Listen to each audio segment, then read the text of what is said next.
इस वीडियो में हम लोग क्लास 7 साइंस का चैप्टर 5 पढ़ने वाले हैं, जिसका नाम है पदार्थ में रासायनिक परिवर्तन। तो इस वीडियो में हम लोग इस चैप्टर का A to Z question answer solve करेंगे। तो चलिए आपको PDF से सारा क्वेश्चन आंसर बताते हैं। तो ये रहा PDF, आप कमेंट कीजिएगा इस PDF के लिए, तो कमेंट बॉक्स में लिंक दे देंगे। तो पहला अभ्यास, तो हमें सबसे पहले बनाना है निम्नलिखित कथनों में रिक्त स्थानों को भरिए। तो ये जो खाली स्थान दिखाई पड़ रहा है वही आपको भरना है।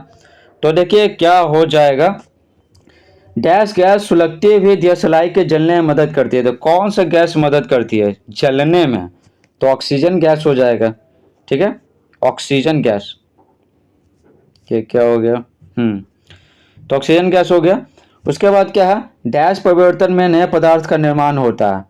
तो आप पढ़े होंगे भौतिक परिवर्तन और रासायनिक परिवर्तन। भौतिक परिवर्तन में नया पदार्थ नहीं बनता है, रासायनिक परिवर्तन में नया पदार्थ बनता है। तो यहाँ पर क्या हो जाएगा, रासायनिक हो जाएगा। ठीक है, खाने के सोडे का रासायनिक नाम क्या होता है? सोडियम बाइकार्बोनेट होता है, सोडियम बाइकार्बोनेट। जब कार्बन डाइऑक्साइड गैस को चूने के पानी में प्रवाहित किया जाता है तो यह डैश के बनने के कारण दूधिया हो जाता है। ठीक है, डैश के बनने के कारण दूधिया हो जाता है। तो देखिए कैल्शियम कार्बोनेट हो जाएगा। ठीक है, कैल्शियम क्या कहाँ गया, चूने का पानी को क्या CaO बोलते हैं, कैल्शियम ऑक्साइड, और इसमें CO2 कार्बन डाइऑक्साइड गैस डाल रहे हैं तो CaCO3 बनता है। ठीक है, उसी को बोलते हैं कैल्शियम कार्बोनेट। इसी के कारण क्या होता है, चूना जल दूधिया हो जाता है। 2 देखिए, निम्नलिखित प्रक्रिया के अंतर्गत होने वाली परिवर्तन को भौतिक अथवा रासायनिक परिवर्तन के रूप में वर्गीकृत कीजिए। तो यहाँ बोला जा रहा है क्या, ये सब जो है ना, जैसे भोजन पाचन प्रकाश संश्लेषण, ये सब, तो ये भौतिक परिवर्तन है कि रासायनिक परिवर्तन है? ये समझने के लिए आपको समझना पड़ेगा कि भौतिक परिवर्तन और रासायनिक परिवर्तन किसे कहते हैं। तो देखिए भौतिक परिवर्तन है ना, में कोई नया पदार्थ नहीं बनता है और इसको उल्टा किया जा सकता है। जैसे पानी को गर्म करेंगे, ठीक है, तो ये वाष्प में बदल गया। अब वाष्प से पानी बना सकते हैं, तो वाष्प को ठंडा करेंगे तो पानी बदल जाएगा। तो ये भौतिक परिवर्तन हुआ।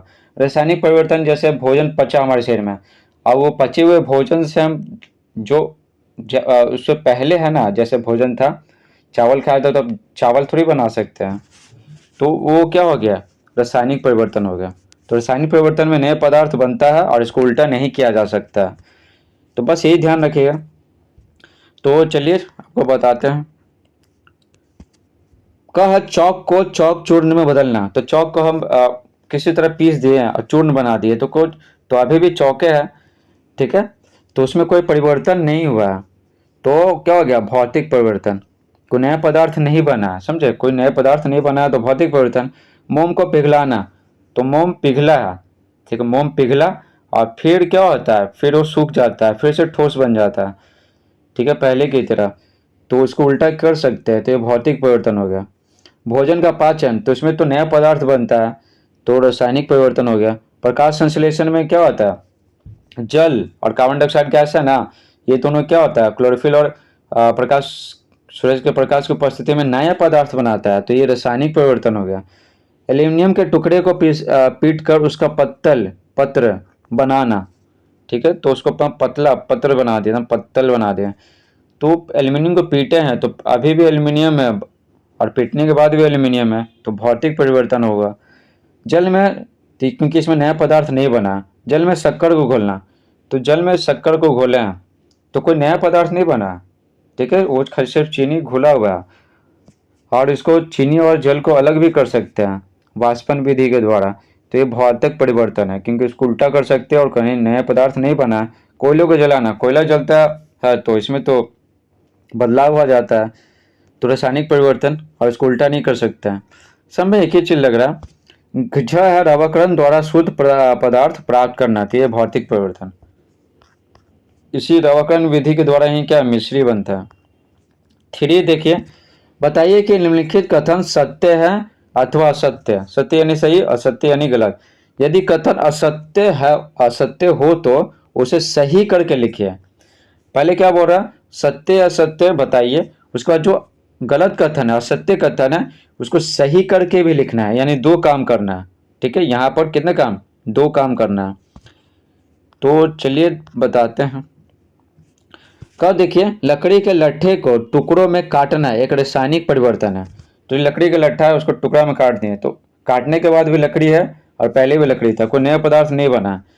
तो ये क्या होगा, भौतिक परिवर्तन होगा। लेकिन बोल रहा है कि रासायनिक परिवर्तन है, तो असत्य हो जाएगा, गलत है। तो यहाँ पर सही करना है, तो सही कथन क्या होगा, रासायनिक की जगह सिर्फ भौतिक कर देंगे, ठीक है, तो सही हो जाएगा।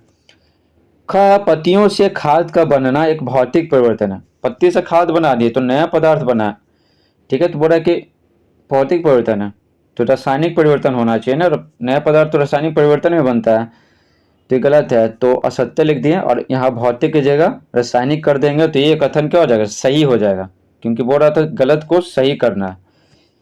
ग है जस्ते लेपित लोहे के पाइपों में आसानी से जंग नहीं लगती है, ये सही है, तो हो गया सत्य।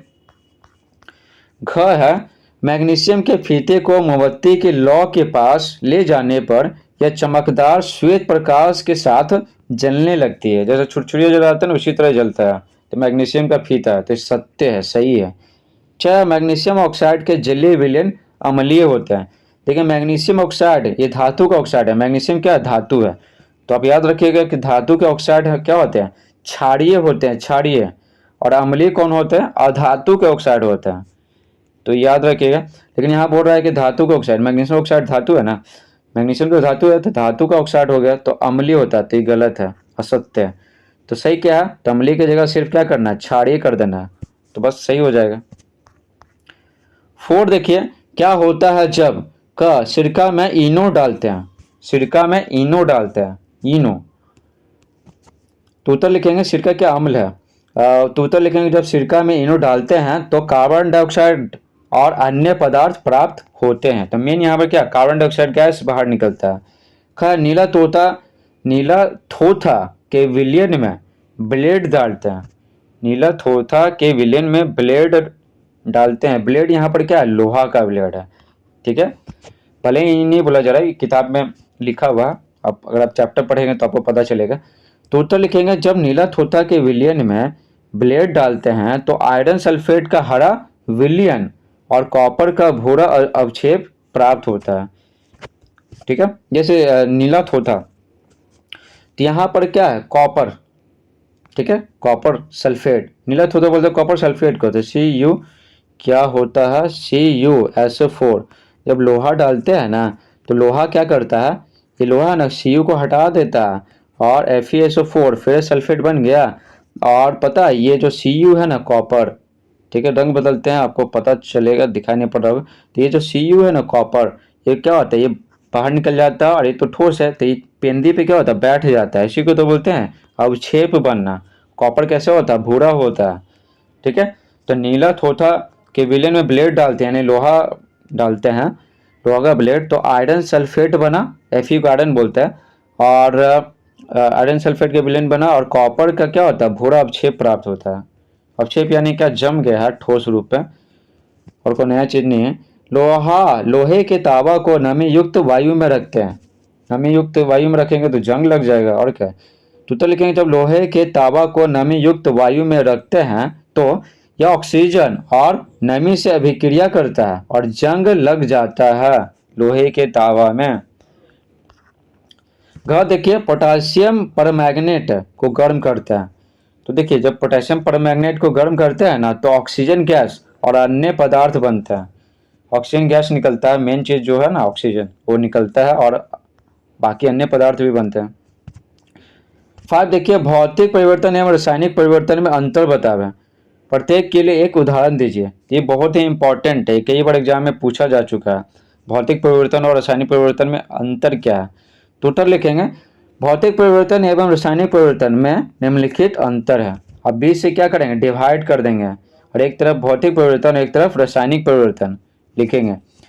पहला लिखेंगे यह अस्थायी होता है, यानी कुछ समय के लिए होता है, ठीक है, और रासायनिक परिवर्तन क्या स्थायी होता है, हमेशा के लिए होता है। 2 लिखेंगे भौतिक परिवर्तन, इसमें कोई नए पदार्थ नहीं बनते हैं, लेकिन इसमें क्या होता है, इसमें कोई नए पदार्थ बनते हैं रासायनिक परिवर्तन में। आगे है भौतिक परिवर्तन में यह उत्क्रमणीय होता है। उत्क्रमणीय यानी कि उसको उल्टा कर सकते हैं। पानी को गर्म करेंगे तो वाष्प बनेगा, तो वाष्प को ठंडा करेंगे तो पानी बनेगा, तो उल्टा कर रहे हैं ना, तो उसको उत्क्रमणीय बोलेंगे। और यह अनुत्क्रमणीय होता है रासायनिक परिवर्तन, ठीक है, यानी उसको उल्टा नहीं कर सकते हैं, ठीक है, उल्टा नहीं कर सकते। जैसे मान लेते कागज को जलाएं तो राख बन गया, अब राख से कागज नहीं बना सकते हैं। तो बस यही है, एक एक उदाहरण बोल रहा था। तो भौतिक परिवर्तन लिखेंगे मोमबत्ती का पिघलना, मोमबत्ती पिघलेगा और फिर सूख के फिर से ठोस बन जाएगा। और रासायनिक परिवर्तन में मोमबत्ती का जलना, मोमबत्ती जलता है तो कार्बन डाइऑक्साइड गैस और अन्य पदार्थ में बदल जाता है, तो उससे मोमबत्ती नहीं बना सकते हैं। तो रासायनिक परिवर्तन। 6 देखते हैं क्या है, कौन सा ले ले, ये जंग लगने के लिए आवश्यक कारक कौन कौन से हैं। तो देखिए जंग लगने के लिए क्या चाहिए, ऑक्सीजन चाहिए, ठीक है, या फिर पानी दीजिए, जल दीजिए या जलवाष्प दीजिए, ठीक है, तो हो जाएगा। तो लिखेंगे जंग लगने के लिए आवश्यक कारक ऑक्सीजन और जल अथवा जलवाष्प है। जल भी मिल जाए तो भी जंग लग जाएगा, या फिर हवा में जलवाष्प है तो भी जंग लग जाएगा।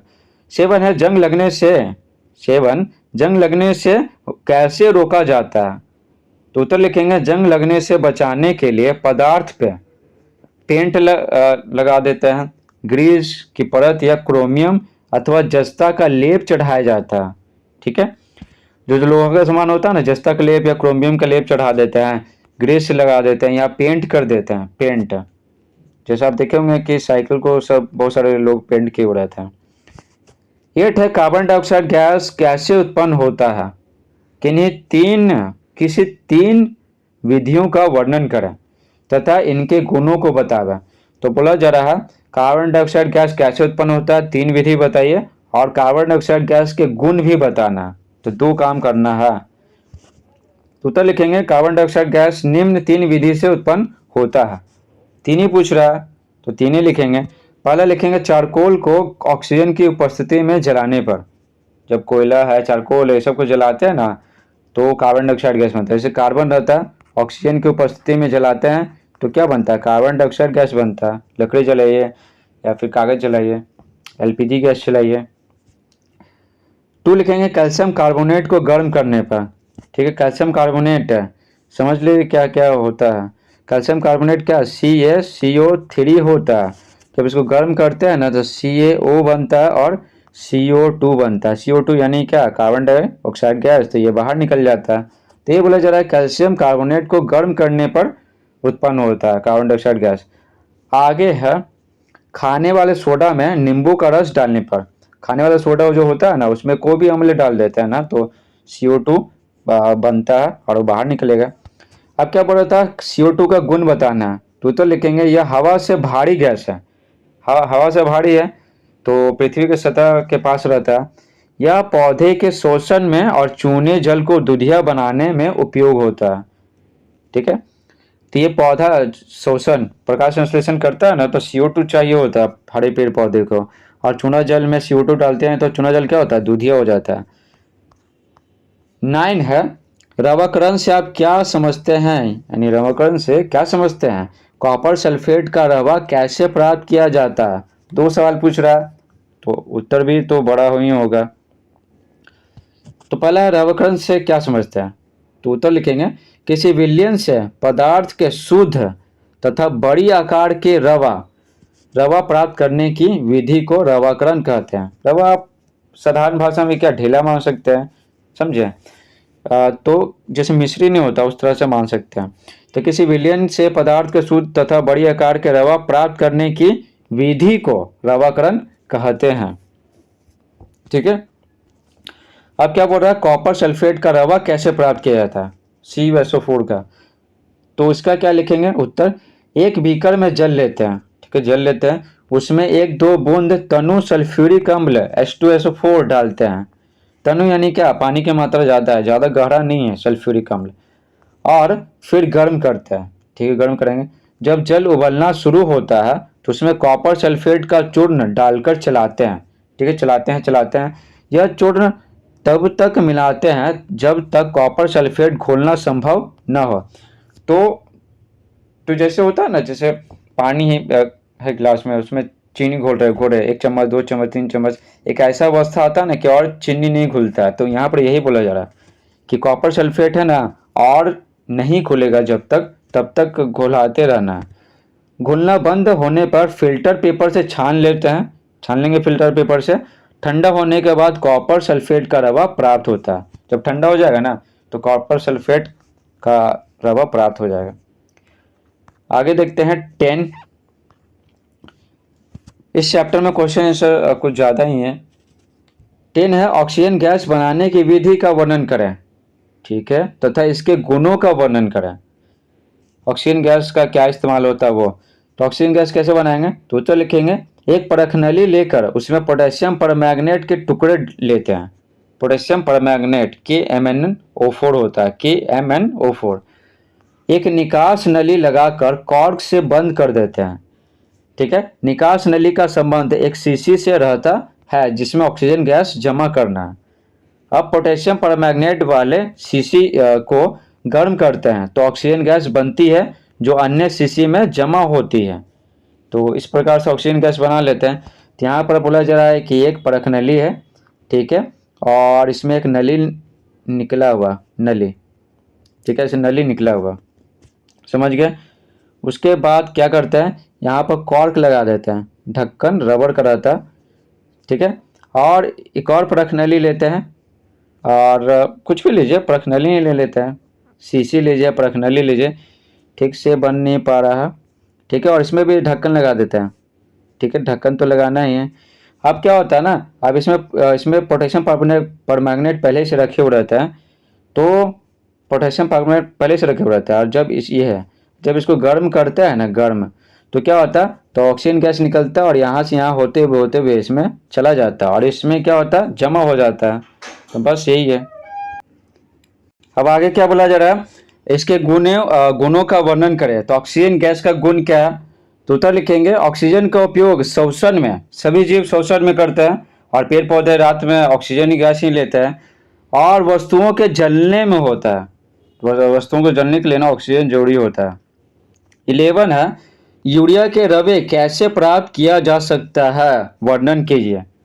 उत्तर लिखेंगे यूरिया के लवणों को गर्म करते हैं, तब तक गर्म करते हैं जब तक चिपचिपा ना हो जाए, ठीक है। अब बालू के छोटे छोटे कण डालते हैं, थोड़ी देर ठंडा होने के लिए छोड़ देने पर उजले उजले दाने बन जाते हैं, ठीक, उजले उजले दाने बन गए, तो यही तो है यूरिया, अर्थात यूरिया का रवाकरण प्राप्त हो जाता है। नेक्स्ट है 12 है समझाइए कि रेगिस्तानी क्षेत्रों की अपेक्षा समुद्र तटीय क्षेत्रों में लोहे की वस्तुओं में जंग अधिक क्यों लगती है, ठीक है। तो उत्तर लिखेंगे रेगिस्तानी क्षेत्रों में गर्मी अधिक होने से हवा शुष्क होती है। शुष्क यानी क्या, हवा में नमी नहीं होता, ठीक है, और वहां पर ज्यादा पानी भी तो नहीं होता है कि सूरज का प्रकाश पड़ेगा तो ये वाष्प में बदलेगा तो हवा में जलवाष्प की मात्रा ज्यादा होगा, तो ऐसा होता नहीं है। तो यही है, तो इसलिए बोला जरा शुष्क होती है हवा। क्या होता है, शुष्क होती है। शुष्क हवा के साथ लोहे में जंग लगने की प्रक्रिया धीमी होती है, ठीक है, एकदम थोड़ा बहुत रहेगा जलवाष्प, तो जाहिर सी बात है जंग बहुत कम लगेगा। जंग लगने के लिए ऑक्सीजन चाहिए, तो ऑक्सीजन तो मिल जाता है, लेकिन जो नमी चाहिए ना, नमी, वो नहीं मिलता, बहुत कम मिलता है, तो जंग धीरे धीरे लगेगा। और उल्टा क्या होता है, समुद्र तटीय प्रदेशों में क्या होता है, जल तो बहुत ज़्यादा रहता है, तो जब सूरज का प्रकाश पड़ता है तो जलवाष्प में बदलता है, तो जलवाष्प की मात्रा ज़्यादा है हवा में, तो जंग जल्दी लगेगा। तो उत्तर लिखेंगे जबकि समुद्र तटीय क्षेत्रों में हवा में नमी रहती है और लोहा नमी युक्त हवा के साथ तेजी से अभिक्रिया करता है जिससे जंग लगती है, ठीक है, जंग अधिक लगती है। 13 है आप यह कैसे दिखाएंगे कि दही का जमना एक रासायनिक परिवर्तन है। तो कैसे दिखाएंगे, उत्तर लिखेंगे दही बनने पर दूध अपना गुण खो देता है। दूध है ना, दूध अपना गुण खो देता है। दही से पुनः दूध की प्राप्ति नहीं कर सकते हैं। दूध से दही तो बन गया तो नया पदार्थ बना, और दही से दूध नहीं बना सकते, उल्टा नहीं कर सकते हैं। दूध से दही में परिवर्तन स्थायी होता है, हमेशा के लिए हो गया, इसलिए दही का जमना एक रासायनिक परिवर्तन है। तो ये सारे के सारे जो गुण है ना दूध से दही बनने का, रासायनिक परिवर्तन के गुण है, तो इसलिए इसको रासायनिक परिवर्तन कहेंगे। इस प्रकार से पूरा चैप्टर समाप्त होता है। Thanks for watching.